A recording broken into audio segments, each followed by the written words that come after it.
Greetings to all of you.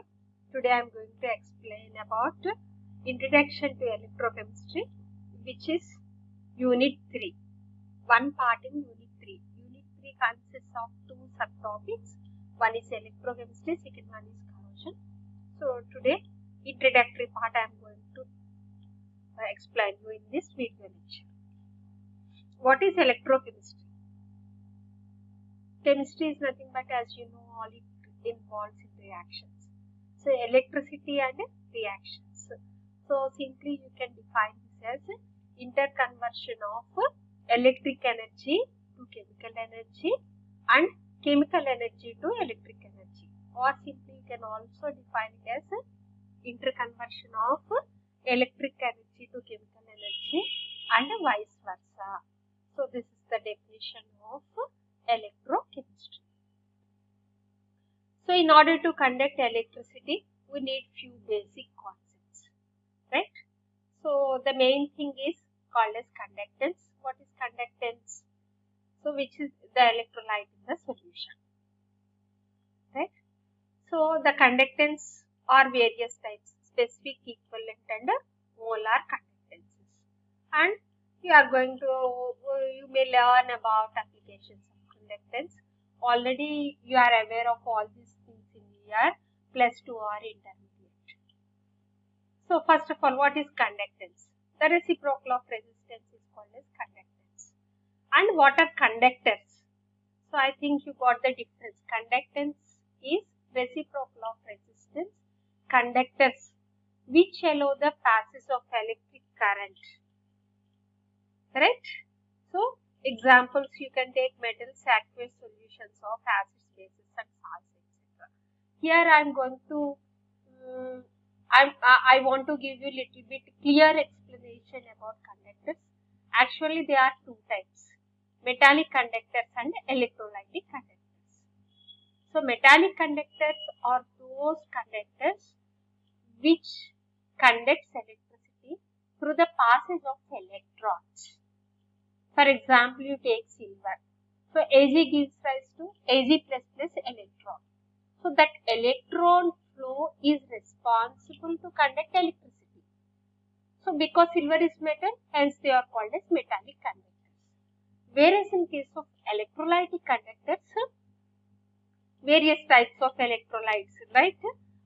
You can say acids, bases and salts. All these are electrolytes. In these electrolytes, for example, you take, suppose you take NaOH. So upon dissociation, it is going to convert into Na plus and OH minus ions. So positive and negative ions are simply called as cations and anions. So both ions are responsible to conduct electricity. So that is in case of electrolytic conductors. So metallic conductors are those conductors which can conduct electricity through the passage of electrons, or in case of electrolytic, which can conduct electricity through the passage of ions. That is the difference. Correct? So it's the units of conductance is simply you can call ohm inverse mho, but according to internationally recommended unit, always we used to call it as Siemens. What are the various types? Just now only I said you that conductors, metallic and electrolytic, but you can also divide into gaseous, but the utilization of gaseous is a little bit rare when compared with metallic and electrolytic. So in case of gases, with difficulty and only under the influence of high potentials, it means under very circumstances you have to maintain certain conditions for this. Then only they are capable of conducting electricity. So that's why we are going to use it rarely. In case of metallic, as I said you, transfer of electric current by electrons. So here not only the transfer of electrons, there won't be any transfer of matter also, right? So examples: copper, silver, aluminum, all metals in the periodic table, they are capable of conducting electricity. And in very few cases, like non-metals like graphite, which is an yellow drop of carbon, as you know. Nowadays, we are going to use graphene sheets, nano-sized one, which enhancively increases the conduction properties. And some other alloys are also being used or comes under this classification. In case of electrolytic conductors, all aqueous solutions, the main thing is either in the aqueous state or in the fused state. We have to remember this very, very important. Suppose if solid NaCl is there, we are using that as a common salt, table salt. Does it conduct electricity? No, not at all. If it conducts electricity, whenever you are using a salt, you have to face a shock, electric shock, isn't it? Because if it is a conductor, no, not like that, something like that. But also, whenever you are going to dissociate into ions, how it is going to dissociate into ions? In presence of aqueous solution, it means upon dilution only, right? Then only it is going to dissociate into ions. Like you can consider HCl is there. Suppose example of strong acid H2SO4 is there. So it is going to dissociate into H plus HSO4 minus. So like this, all these are capable of conducting electricity. They are called electrolytic conductors, right? The substance whose aqueous solutions do not conduct electric current are called as non-electrolytes. Examples you can say that glucose, glycerin, alcohol, these are all non-electrolytes. What are electrolytes? Salts, acids and bases. Again you can bifurcate into strong and weak. Non-electrolytes, as you know, glucose and all those things. In case of strong electrolytes, which dissociation takes place to the maximum extent, that is strong. If the dissociation is weak, cannot be completely converted into ions, hence they are weak electrolytes. So bicarbonate, citric acid, ammonium hydroxide, all these are weak electrolytes, right? So these are the difference between electronic conductors and electrolytic conductors. Have a glance over this. This is main thing, flow of electrons, flow of ions, without decomposition of substance, because the metals remains as it is. Decomposition of substance, if you see NaCl, it is going to convert from one form to the another form, either in aqueous or in the fused state.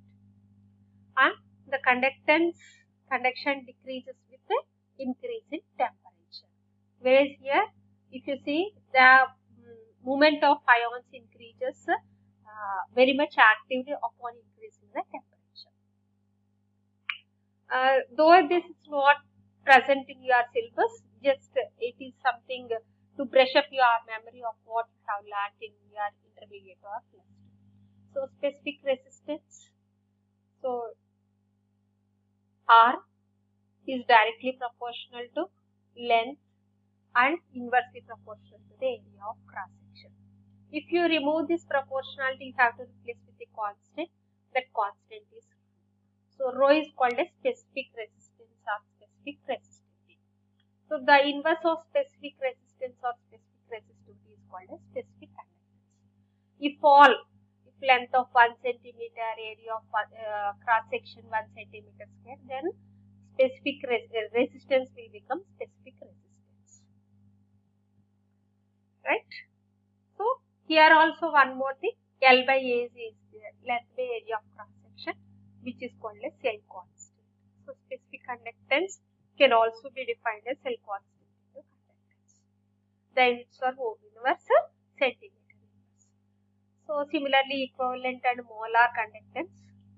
The conductance of 1 gram equivalent of electrolyte dissolved in VCC of solution. V means that volume. We are taking 1000 by, if you are going to dissociate into 100 ml, 200 ml, 500 ml, like that, VCC is nothing but cubic centimeter.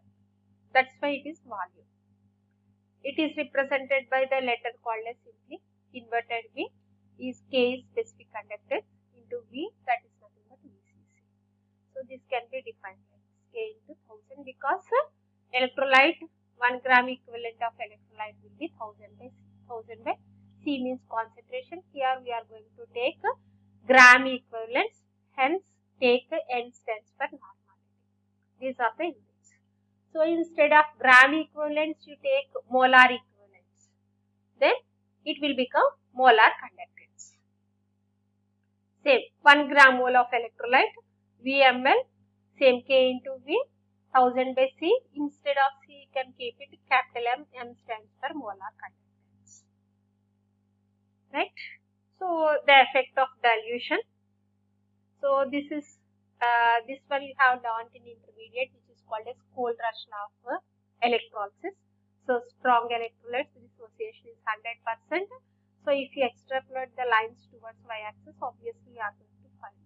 Whereas weak electrolytes you cannot imagine. Hence, they can be judged based upon the strong electrolytes. And equivalent and molar conductance both increases with dilution and reaches a maximum value, whereas the conductance of all electrolytes increases with temperature. Right? So this is one example. Right? Simply by looking at this, you please note down this one. You take a pause. Don't go through the solution. You please try to do it off your own. Simply you can do. Right? So this is about the introduction to electrochemistry. So next video lecture, I am going to explain about the cell, galvanic cell, then electrolytic cell, the differences, then what are types of electrodes, electrochemical series, and all those things. I am going to explain in next upcoming video lectures. So thank you all. If you have any doubt, wherever you have a doubt, you can pose me the questions or make it pause and just think or refer to the